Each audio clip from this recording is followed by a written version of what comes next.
Procession chaude des congas sombres, des beautés aux regards moroses. Bienvenue à Baguette Records les amis.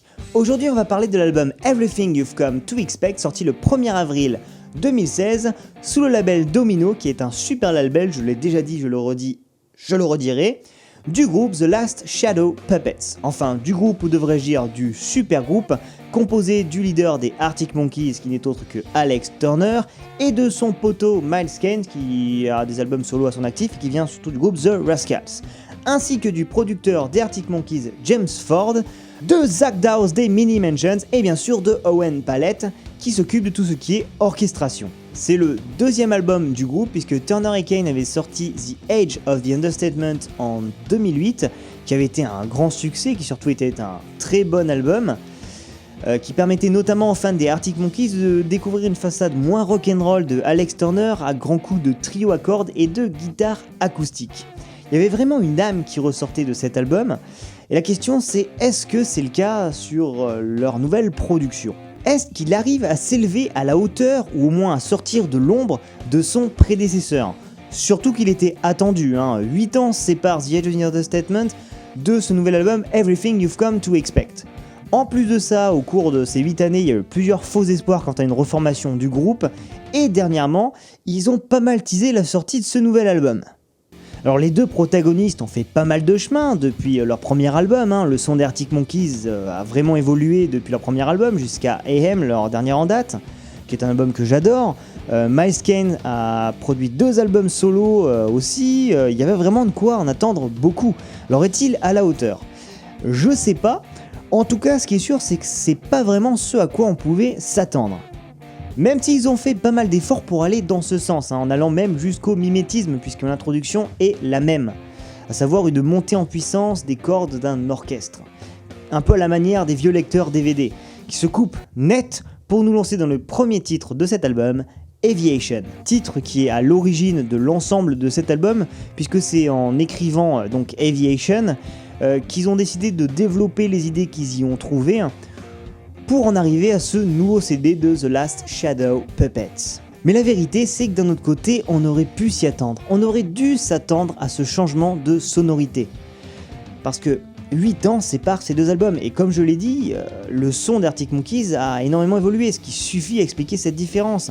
Passant d'un son punk de I Bet I Will Go Down the Dance Floor à un nappage shoegaze Sucky Dancy pour finalement arriver à un son plus épuré, certains diront plus mature, sur AM. Et c'est pas une mauvaise chose, des groupes qui restent sur leurs acquis, on a bien assez comme ça, alors on va pas commencer à se plaindre.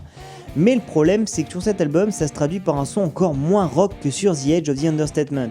Ce qui ne serait pas un problème en soi si on ne perdait pas l'énergie qui va avec. Des titres comme Aviation ou Everything You've Come to Expect sont franchement assez plats, et c'est le problème principal de cet album. Un manque d'énergie et une nonchalance assez lourde.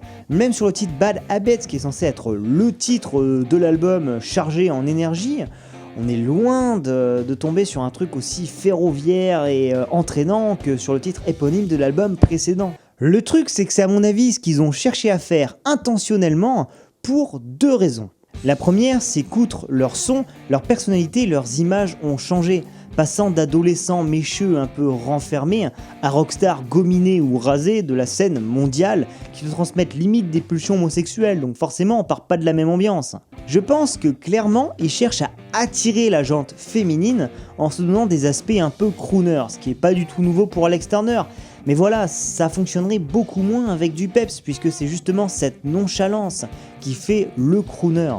Et en même temps, le truc qui font à la base le talent de Alex Turner et de Miles Kane, ce sont leurs écritures, assez similaires mais quand même caractéristiques et surtout bien écrites, à la fois abstraites et psychédéliques au sens caché, mais qui dépeignent une ambiance toute particulière, et qui sont donc mieux mises en valeur d'une certaine façon par l'instrumentation orchestrale, qui transforme quasiment leur texte en paroles sacrées. Au niveau justement de l'instrumentation, même si je trouve que Pallett a fait un son assez stylé au niveau du son de l'orchestre, je sais pas si c'est parce que j'ai moins l'habitude d'écouter des musiques orchestrales comme ça, ou si c'est parce qu'elles se marient pas bien à ce type de musique pop, mais en tout cas elles rendent les titres un peu trop ressemblants les uns avec les autres, ce qui a tendance à rendre l'album un peu chiant sur les bords.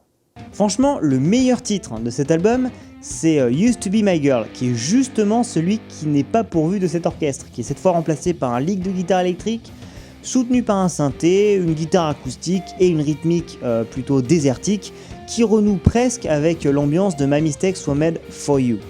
Avec une patte homienne en plus, qui avec le chant cette fois un peu démoniaque, fait que c'est vraiment le titre qui se démarque le plus à mon avis.